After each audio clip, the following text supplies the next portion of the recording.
Confident communicator, as well as his leadership development here at Toastmasters. He is an engineer with Airbus on his normal everyday job. Toastmaster tonight is Cody Broussard. Good afternoon, fellow Toastmasters. So tonight we're going to have two speeches, which is good. One is an icebreaker. It's always nice. I enjoy those, getting to know my fellow Toastmaster members.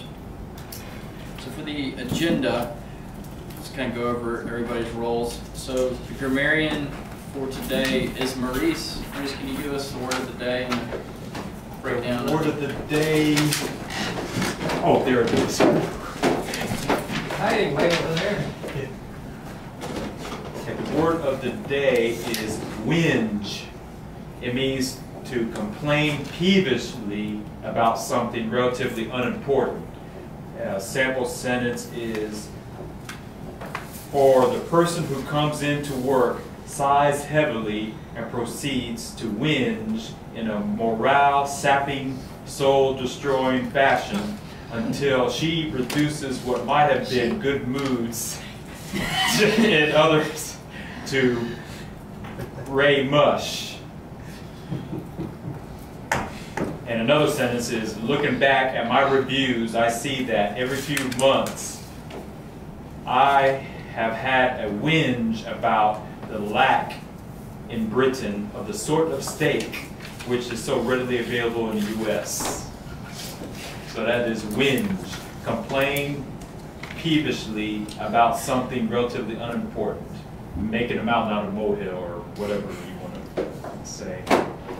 And also your role as the grammarian.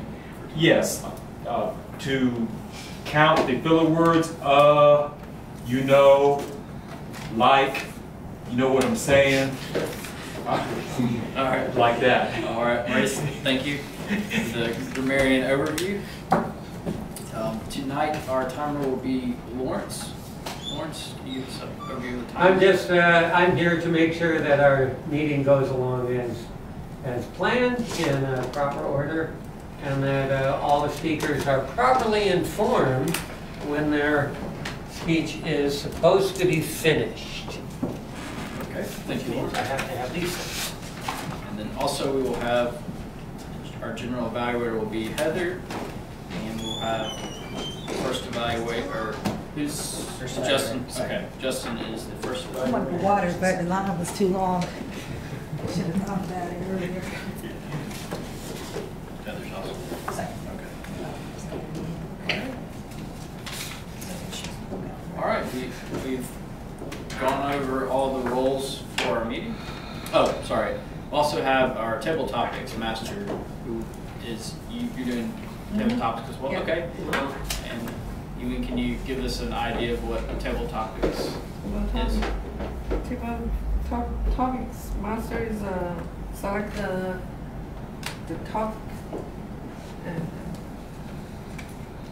host this section. Thank you. Host section. Okay, so gone over all the roles. Now we will get into the speeches. So for our first speaker tonight will be Marlo, and she's giving her icebreaker speech from the Confident Communicator. All right, Marlo.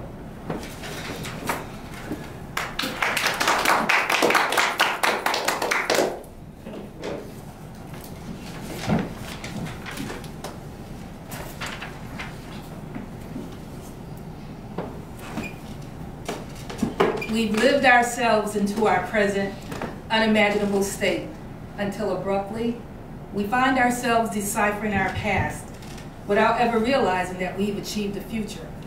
James Baldwin, just above my head. Good evening, fellow Toastmasters. My name is Marlo Jordan, and I have prepared for you my icebreaker titled Time Will Tell. Upon deciding to decide what I wanted to include in my icebreaker, I thought to myself that by the time we reach retirement age, we would have probably changed our name several times. We probably would have lived many different places. We probably would have had many different friends.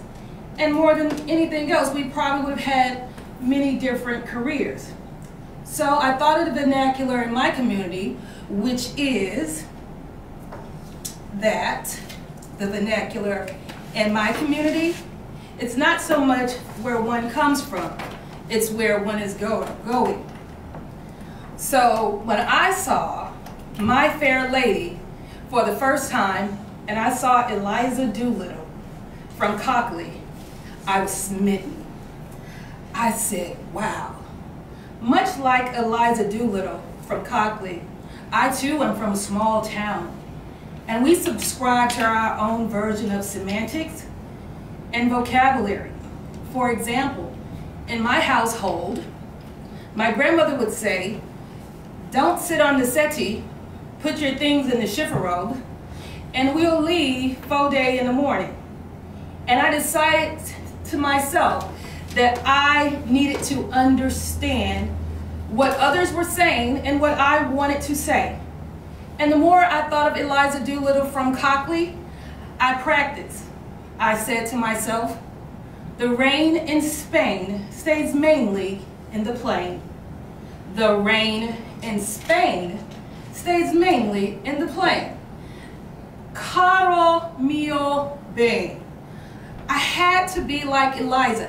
I had to change my lot in life by the way I sound. So therefore, I whinged about what I would do, and I whinged about how I would do it. I went from being loquacious to having logorrhea. They would say, Marlo, hush, hush, hush. So by the time I was in high school, I decided to join the Forensics Debate Club. I tried Lincoln Douglas, however, it was a little bit challenging for me.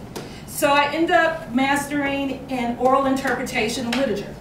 From oral interpretation literature, I went on to my freshman year at Bethune-Cookman College, and it was there that it was a paradigm, a shift in thinking. I decided to major in mass communication, specialize in broadcasting. I worked at the local radio stations, and I was introduced to Toastmasters International. And I joined Toastmasters for the first time. I tried my luck giving speeches. I tried and I tried. However, I could never narrow it down. And it came to me that it's not so much of being able to say something. It's more about what do you have to say. Therefore, going on in my life, I saw another opportunity to join Toastmasters International. That is when I met Club 2490 in East Point, Georgia. It was quite a quaint, homely club. And there I had an opportunity to be my true self. Marlo Jordan, Marlo, that girl. Most of you are probably not familiar with her, and if you are telling your age. Also, the amazing thing about Marlo is she is the wife of Phil Donahue. And if you know anything about Phil Donahue, he was before Oprah. He was the original talk show host.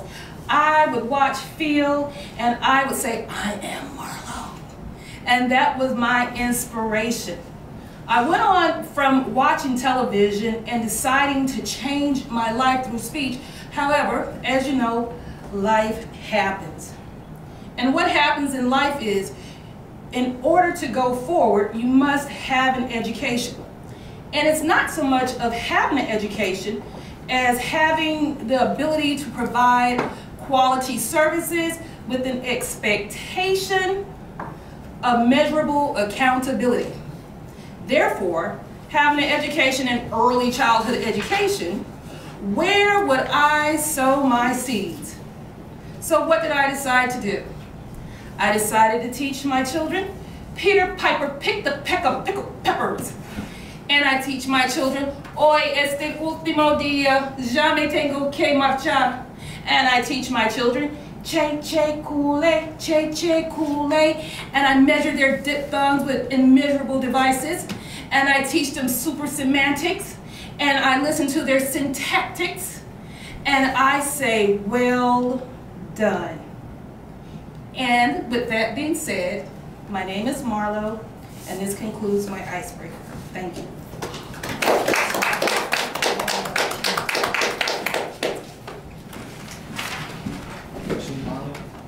Whinging. Okay, that was Marlo's icebreaker speech. Thank you for that, Marlo. Now I have more insight into who you are. I always enjoy hearing the icebreakers. You did a really good job. Thank you, especially for your first one. Yeah. Okay, our next speaker tonight is Yulin Wang, and she's doing speech number 3 out of the Competent Communicator with the title of Aggression.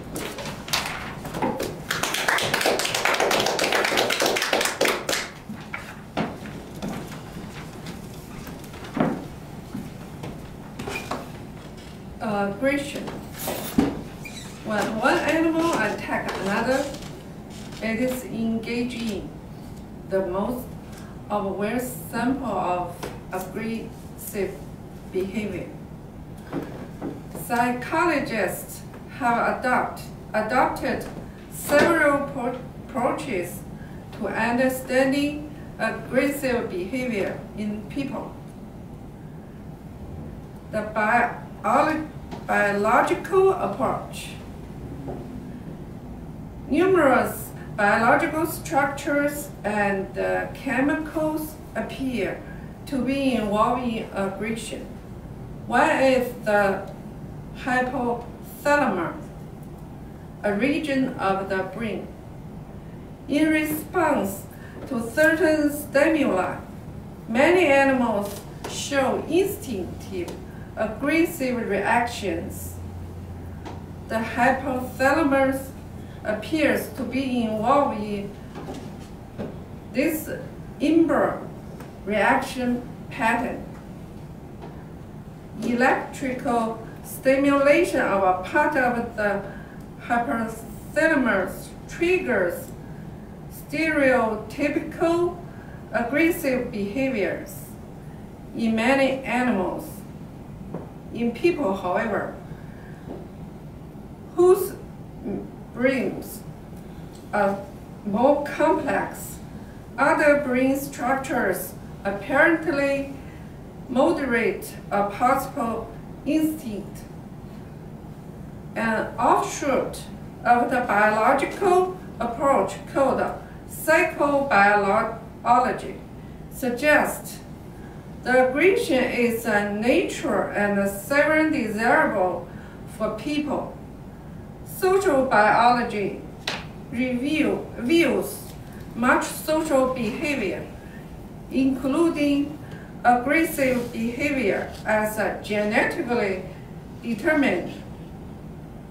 Consider Darwin's theories of evolution. Darwin held that many more individuals are produced than can find the food and survive into adulthood. A struggle for survival follows.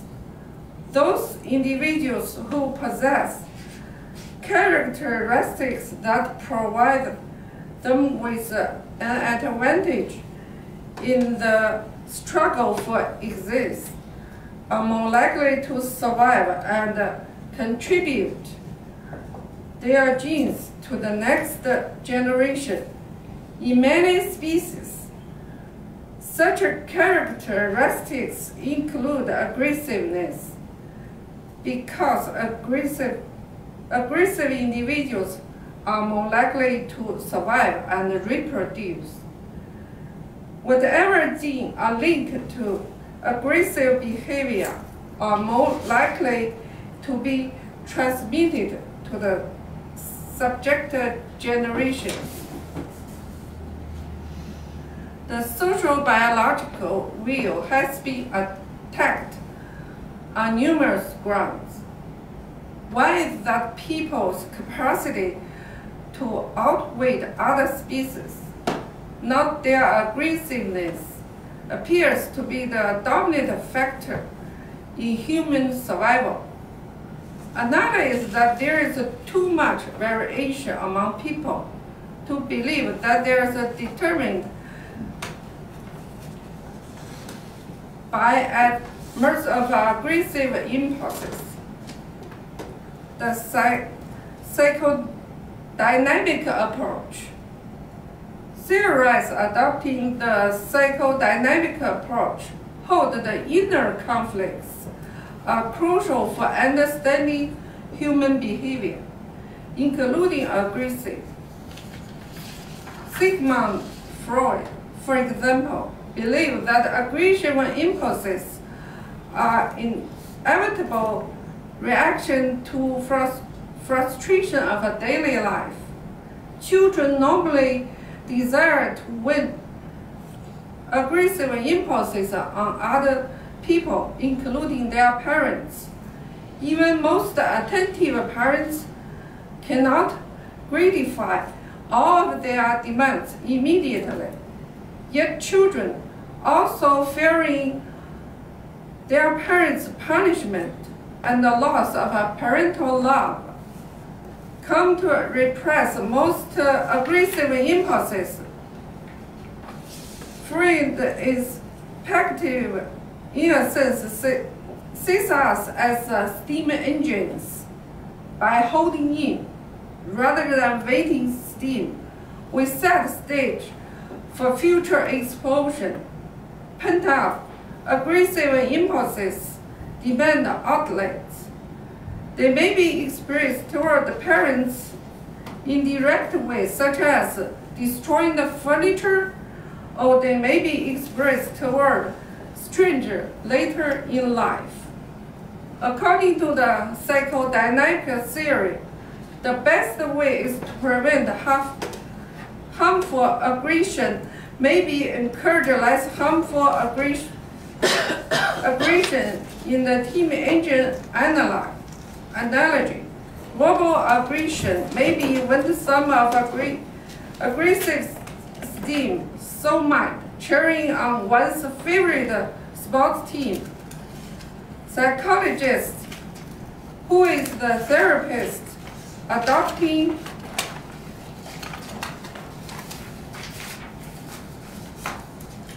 a psychodynamic approach, refer to the venting aggressive impulses as a catharsis.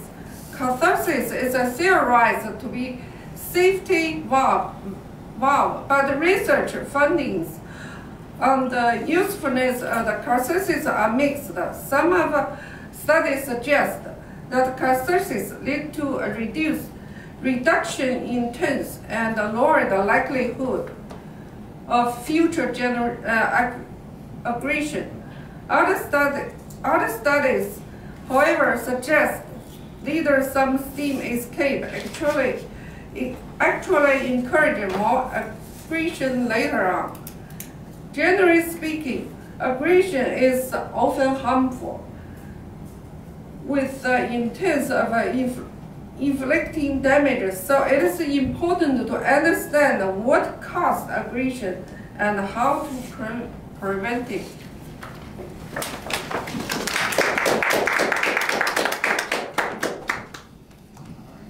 Thank you, Ewing, for your speech on aggression. Learned some new things about how the brain works. Thank you for that. Now is my favorite part of the meeting. We will now do the table topics. And Ewing, would you come back up to deliver the table topics?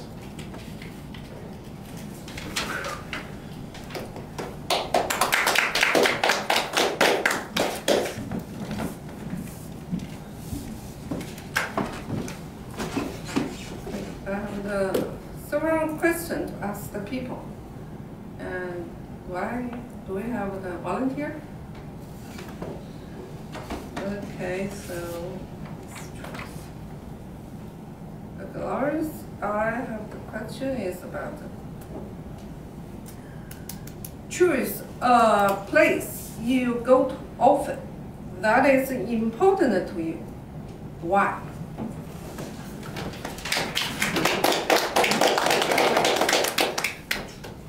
Choose a place you go to often that is important to you and explain why it's important.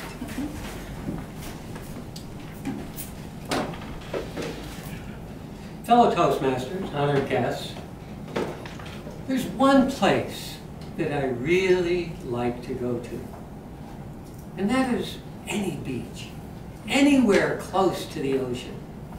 You see, when I was just a wee little whippersnapper, I went on a deep sea fishing trip with my grandfather.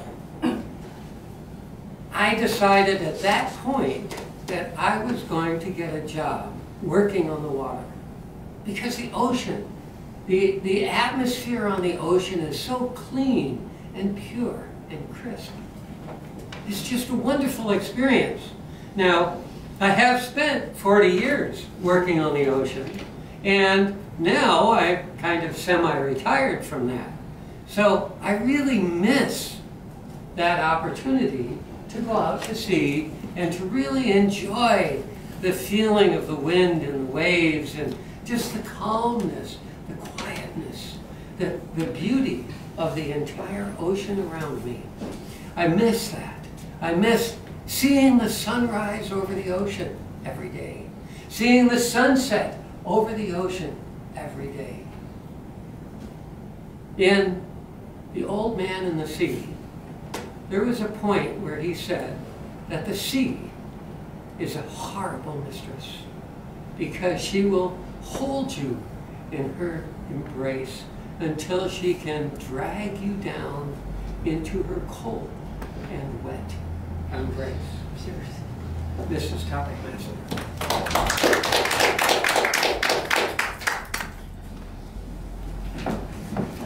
Heather, as a student, would I rather you write a paper than take a test? So you like a write a paper or take a test? Good evening, fellow Toastmasters. Would I rather write a paper or take a test?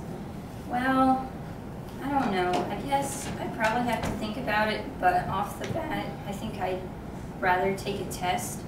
I'm actually pretty good at writing, but like my least favorite subject is English, and that's where a lot of the writing gets done, I guess. But I'm pretty good at studying, so I think I would do good at taking a test. But then again, it depends on how big the paper has to be, I guess, or how hard the test is. But if I had to choose, I would say that I would take a test. Madam Topics Master.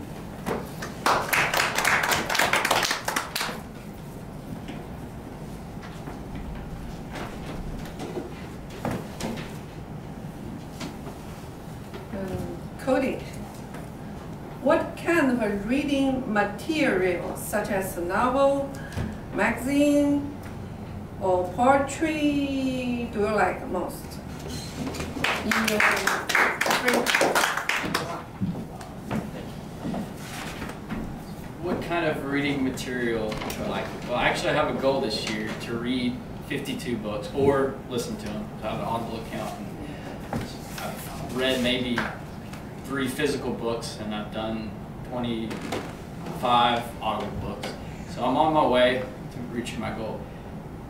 But most of you would not be very entertained in what I read. It's mainly nonfiction on business and leadership stuff. So if that's not your cup of tea, then probably my reading list would not appeal to you. So I took this goal because I read some arbitrary number that a lot of, corporate CEOs and stuff try to read about 52 books, one a week a year. So I was like, oh, I'll try that. So I'm on my way, and it's good. I've learned a lot. I'm currently reading a book called Good to Great, and it's about how companies that were mediocre at one point in time somehow miraculously made a big change and became great companies. Thank you, Madam Toastmaster.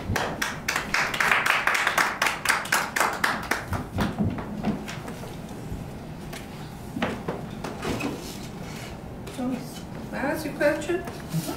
Yeah, it's some college student choose to take a course in a variety of a subject area in order to get a broad education. Others choose to focus on the single subject area in order to have a deep understanding of that area. So what do you choose?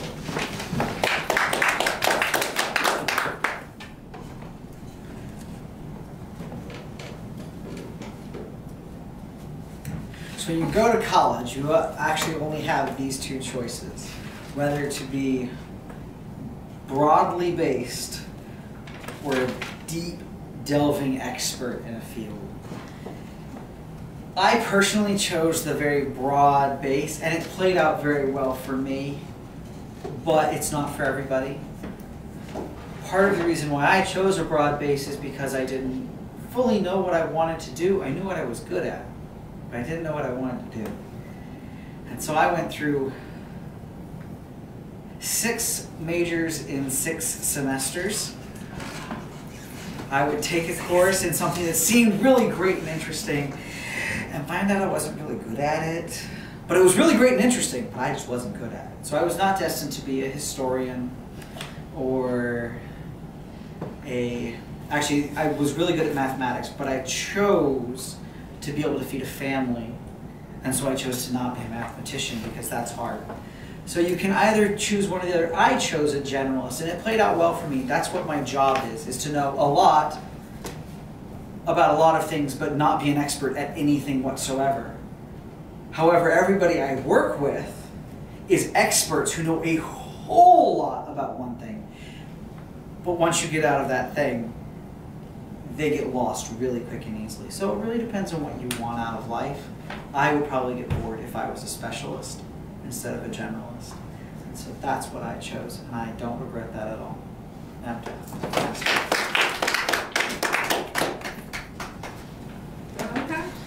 I think that's it. Yeah. Time to move to the next. So I give time to. Interesting table topics for tonight. So now we will move on to the evaluation portion of the meeting. Our general evaluator for tonight, also our second evaluator, is Heather.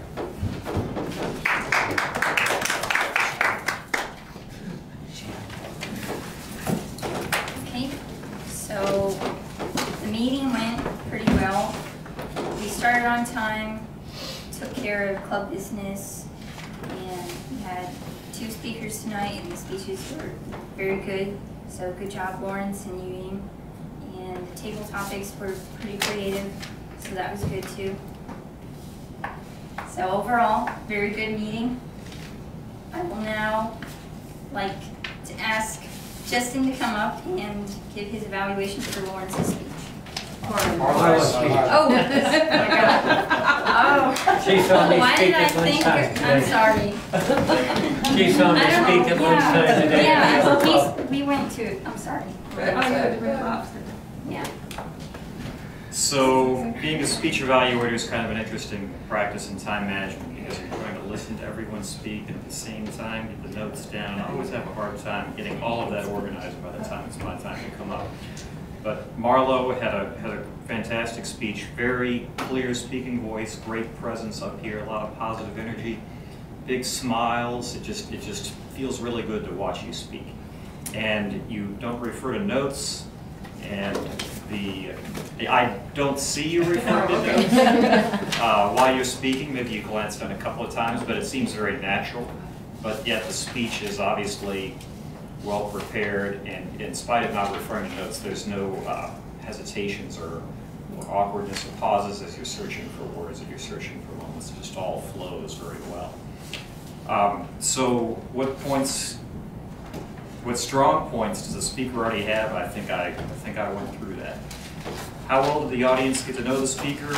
Great. And you know, I'm an engineer, and when I approach these speeches, I tend to have a historical breakdown, date, whatever, this happened. And yours was unconventional from that standpoint. It was a good break from that normal kind of, here's what happened to me when I was 5.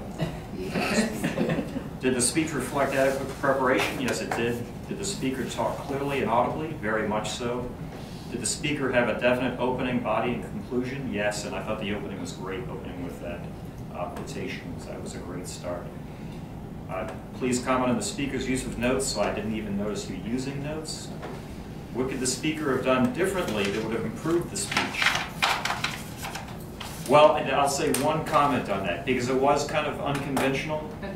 I didn't necessarily get all of the, you did give kind of a history of where you went to school, that sort of thing. But the plus side of the more conventional speech is, you know, oh, well, this person has 2 brothers, and, you know, grew up in this town and that sort of thing. So it would be good to have a little more of those kinds of basic facts. But what did you like about the presentation? Just the energy. The energy was real positive. I just enjoyed that. Thank you. Thank you.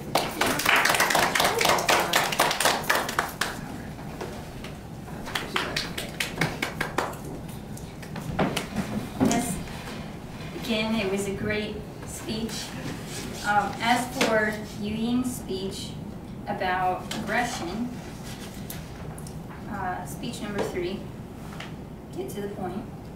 It was a good speech, Yu Ying. I thought that your purpose was pretty clear to talk about aggression and how in a lot of ways it's beneficial, but at the same time it's also a con for a lot of people. I know, like, my mom, she's really aggressive, and she's also in the military.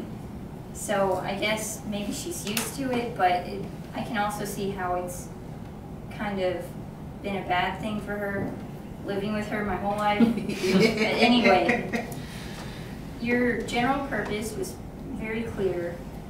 The organization was clear.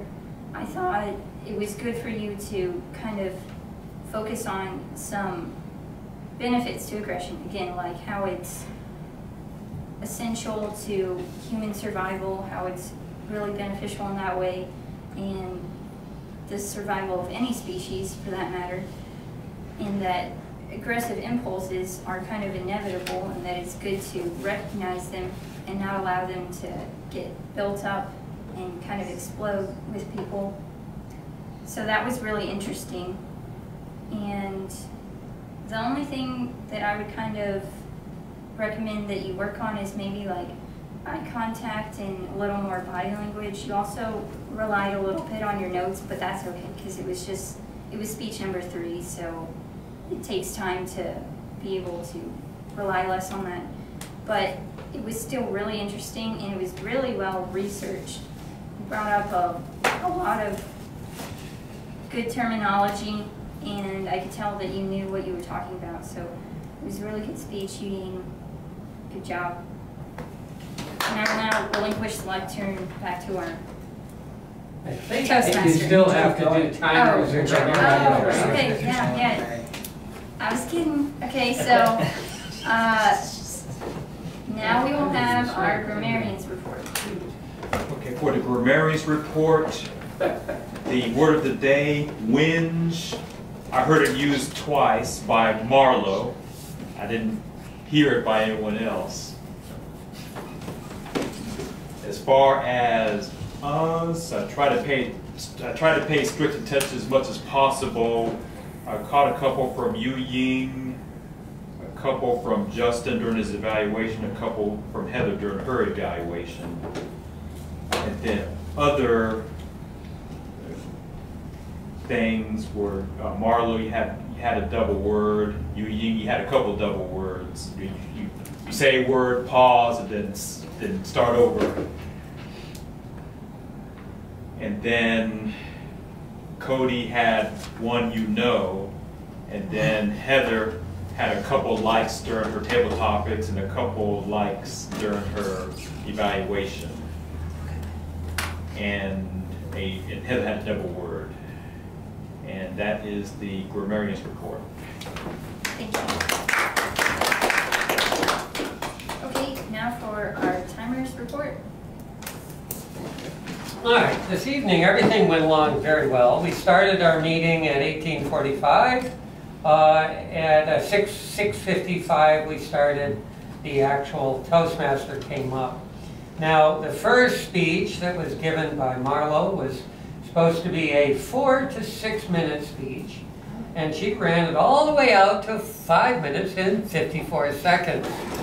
Awesome good, awesome good. Okay, Yu Ying's speech was also supposed to be 5 to 7 minutes, so she had a little bit longer, but she kind of went just a tiny bit over. She went 7 minutes and 42 seconds. So, yeah, one of the things that we like to learn is towards the end of your speech, if you practice it and there's a possibility you might get over, you look for cutoff points. I could cut off here, I could cut off here, I could cut off here. And that helps out, but that's just an idea. Okay, the table topics. We had 5 table topics. Those were all supposed to be 1 to 2 minutes. I spoke for 1 minute and 43 seconds. Heather spoke for 51 seconds. Cody spoke for 1 minute and 5 seconds. And Thomas spoke for 1 minute and 38 seconds. Now, as far as evaluations are concerned, those started at 7:22. And Justin's evaluation, 2 to 3 minutes, was 2 minutes and 23 seconds. Now, I made the mistake of accidentally giving the timings at the wrong time. So Heather's was actually 1 minute and 53 seconds because somehow I gave her the timer at 1 minute instead of 2. So it's my fault she didn't quite make it, but she was still within legal free zone there. And other than that, the meeting is going well. Thank you. Okay, thank you, Warren. At this time, I will relinquish the lectern back to the Toastmasters.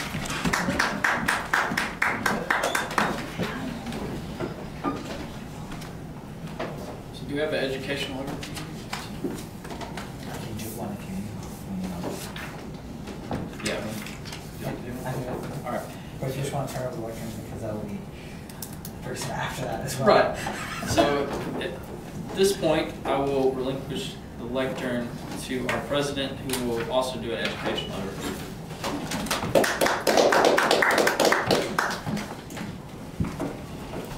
So quick thing for the educational overview.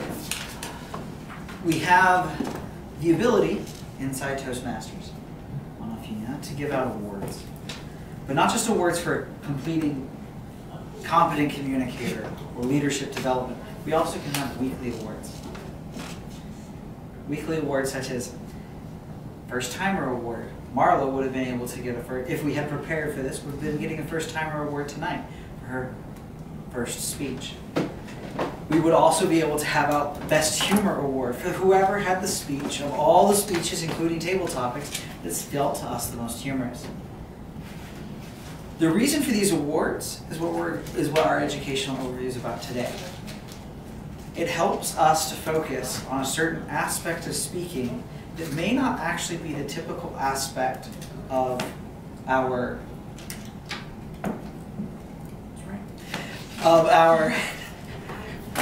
may not be a specific aspect of our talk or our speech that day. For example, Marla was introducing herself, but if we had talked about at the beginning, well, we're going to give out an award at the end for whoever was the most humorous or the best humor. She may have tweaked her talk a little bit while up here, her speech, and ended up trying to make it more humorous just to be able to win that award, to kind of stretch us a little bit further than to just have the focus on what the speech topic is about, but to also add a nice little flair to it. That's one of the reasons for the awards. The others is, it's really nice to win stuff. And when you win stuff, you feel better about yourself, and you feel like you're making progress. And we want everybody here in this club and throughout all Toastmasters to feel like they're growing in some way. Even if it's just, I've won more awards in the last 6 months than I won in the 6 months before that. Even if you don't seem to normally care about that, you'll find out everybody cares about that. So, in the future, we will be talking about awards as a club, about which ones we would like our club to be focusing on, and we'll focus on a certain set of awards every month or so. So that it's always the same awards we're going for, week in and week out, so that people can prepare. Because obviously, there are some of us who are not all that funny without practice. I typically am that person. I'm awkward funny, but I'm not legit funny. So, that is our educational overview. That there are awards, not just the big ones, but the little ones that we can go for. And we're going to start working on getting those into our meetings just to have a little bit more fun with our meetings.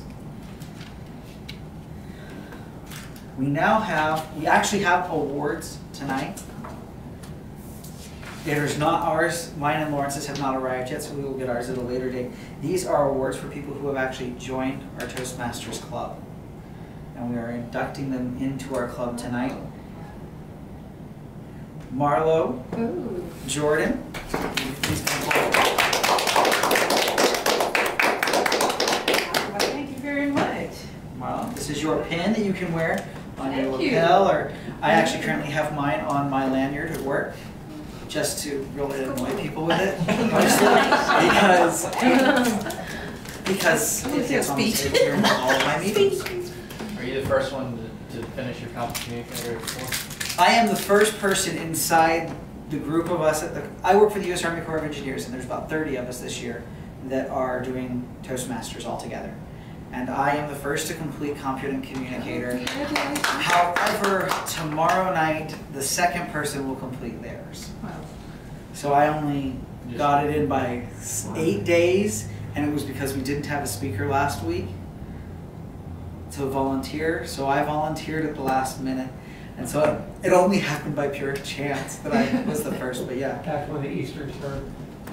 Actually, he's actually in one of the North Alabama clubs because he's from up near beyond Birmingham. Okay.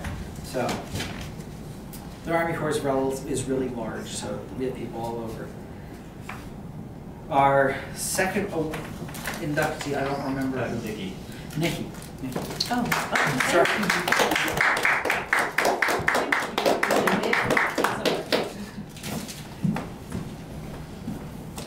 So, we look forward to hearing Nikki's icebreaker in not too many more weeks, I'm sure. absolutely. We will now turn the time over to Yu Ying Wang for our VP of Education to begin the review of next week's agenda. This will also be the time frame where if you would like to volunteer for a role that is not currently filled, you will be allowed to.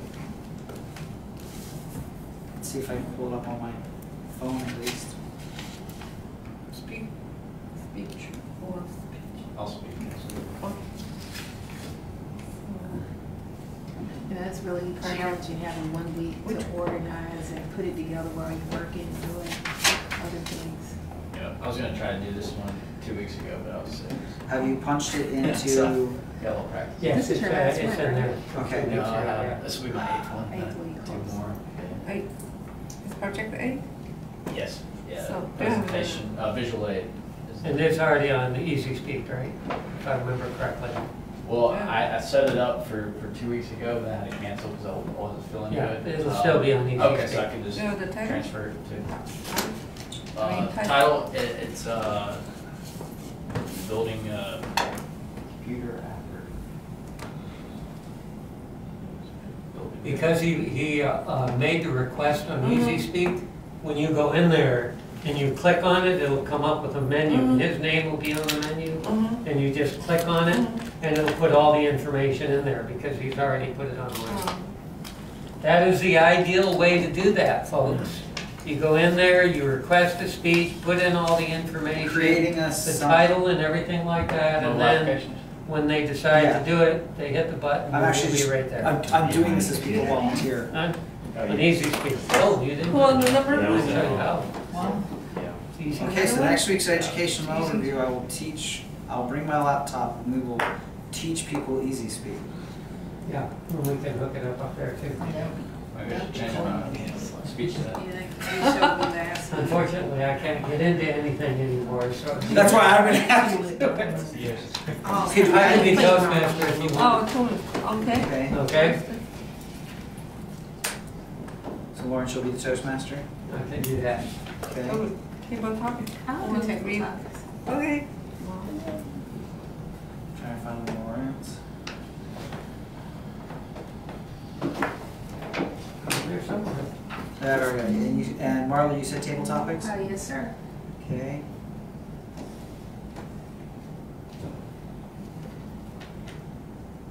And I said I'll be doing educational overview.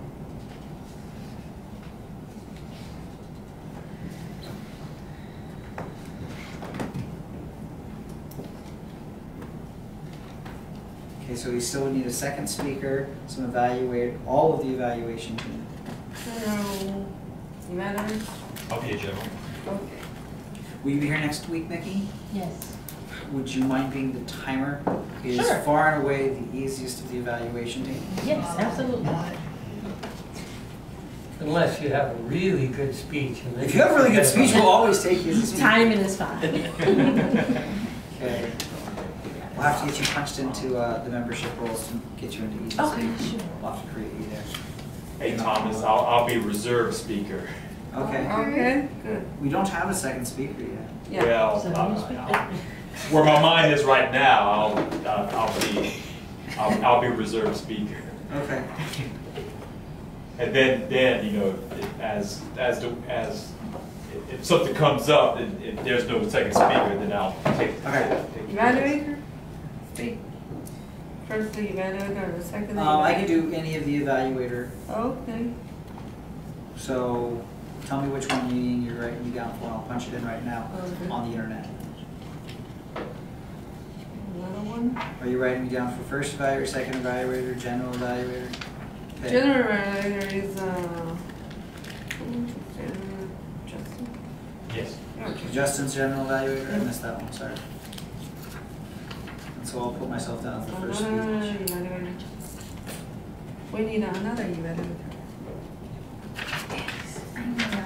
Oh, Yeah, she says she's gonna be in Missouri. Sure. That's what it says here on the internet. If it's on the internet, it's true, right? You're gonna ride the tram up to the top of the arch. Maybe. Okay, just for everybody's foreknowledge, we have picked out the word of the day already for next week. okay. Let's see if I can actually get it to pull up real quick, because I have kind of insane time.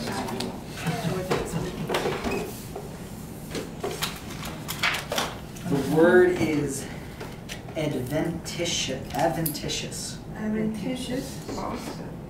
Accidental, additional, foreign, added from the outside, and often unexpected source rather than intrinsic. How to spell? Not even try to spell that out loud. I would miss a letter. More or less, it's something that it gives you an advantage that you, but it's not Unexpected. built into, but it's an unexpected one. Unexpected advantage. Okay. Unexpected advantage.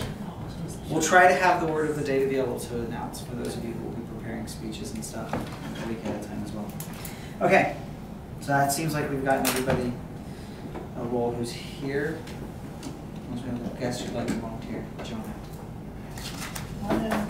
Unless the guest would like to volunteer for something next week, but you do not have to. I won't be here next week, or Okay. I would. Okay. So, with that, our meeting's adjourned. Whose book is this? I'm Jean I think it's Maurice's. Okay. Morehouse. Okay, so I'll go on. Thank you very much. They're easy ways to I will see go on mine. tomorrow to punch in all the votes. I've already picked somebody to do our voting for us. Oh, okay, they can shout, stopwatch. But I haven't punched in what we're voting. See, you go set it. Oh, you do the clock. Officer training, 12. Yeah, because there's no interstate edge. Next, I sent out an email that said, this is if you can register ahead of time. You can click get the off link. on. And then it'll say on here. You can also pay day Get off on. And then I put a marker up at 4 minutes. Next week, if you are going, From here Yeah, forward, you can that's do that. I mean, we already green, on yellow, that side of red. town. Next week, that's what we're trying to do. Yeah, All the others for this week. They have Well, a, actually, some you people go have a up, little you go up clock, university. I mean, you go up right, university, different people, they have different ways of doing it. From this place, it has time So no problem. Okay, to so go Okay. across 4 minutes, because I'll just do green. it's a 45-minute drive. I come up from down there. And and so I go up speak the your heart, interstate, right? Just out nice to to the- You're gonna be Drive there. off So the- that off the saves a state. lot. You just go home to And visit then your you family. just turn three up on the That's fine. The service road. What part And do you that'll mean? take College you right Park? up the whole town and you can College start- Park. It does. Okay, I didn't That stop. sounds real Really? Yeah, I love being in the middle of everything. Oh, yeah. Now we're gonna go downstairs to this. Well, I mean, well, You can get off. primarily. We have a committee meeting today, that's what we talked about. I'm gone. I did Everything that. is- Okay. Where are you going, Heather? You can just make a right You can't turn. tell? Yeah, yes, sir. Okay. Yeah, but it was a look on your face of like, I'm gonna disappear. Yes. Well, Were I you come talking down, about I'll EPR campaign and her bring membership you like every time, and campaign? I still get lost. And Justin even has come prepared to talk to you about how much money we have to help on campaign. Oh, you mean next, when we get together next time? Like in 10 minutes. Oh, we're getting together tonight? Yeah, I told you last week it was this week. I'm not prepared to talk about that. We have, I can make it up, I don't see you. We've got, what are we doing for? We've got $39,000. I guess, Yeah, we're- I'll All right, see ya. when I can. that's your